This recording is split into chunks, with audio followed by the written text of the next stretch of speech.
آخوند قزوینی و قیچی کردن سخنان امام ذهبی در مورد سخن امیر مومنین عمر فاروق رضی الله عنه. امام ذهبی رحمه الله روایتی را در کتاب سیر اعلام نبلا نقل می کند که عمر رضی الله عنه در آخر حیاتشان فرمودند اگر یکی از این دو مرد زنده بودند آنها را پس از خود به عنوان خلیفه تعیین می کردم.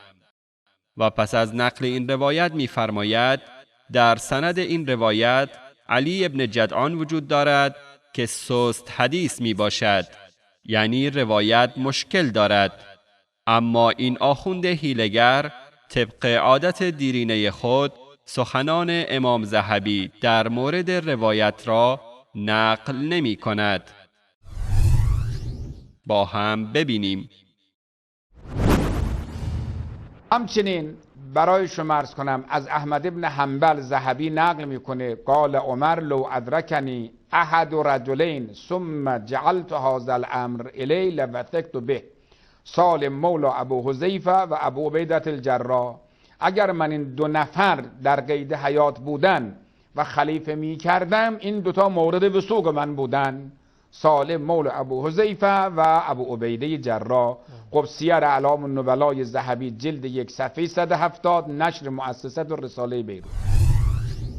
امام ذهبی رحمه الله در روایتی به نقل از فاروق اعظم رضی الله عنه می فرماید لو ادرکنی احد رجلین ثم جعلت الی الامر لوثقت به. سالم مولا ابی حذیفه و ابو عبیده بن جراح. علی ابن زید لین.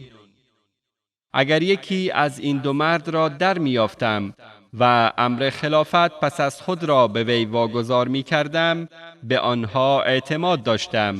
سالم غلام ابو حذیفه و ابو عبیده بن جراح و علی ابن زید راوی این روایت سست حدیث می باشد. اون آقایان یا مخاطبین شما که میگن بله در شبکه فلان و فلانی داره همینطور مثل آب خوردن دروغ میگه، واقعا مردانگی دارید، شهامت دارید، وجدان دارید، انصاف دارید. یک دوتا از دروغ های ما را بیارید روی ماهواره هاتون اعلام کنید بله فلانی این رو گفته در صحیح بخاری خلاف این هست، فلانی این رو گفته در صحیح مسلم خلاف این هست. یک مورد برای مردم نشان بدید، ما نمیگیم هزاران مورد. خب البته ماشاءالله سنگ پای قزوین گفتن ولی بعضن روی بعضیا بله بله دیگه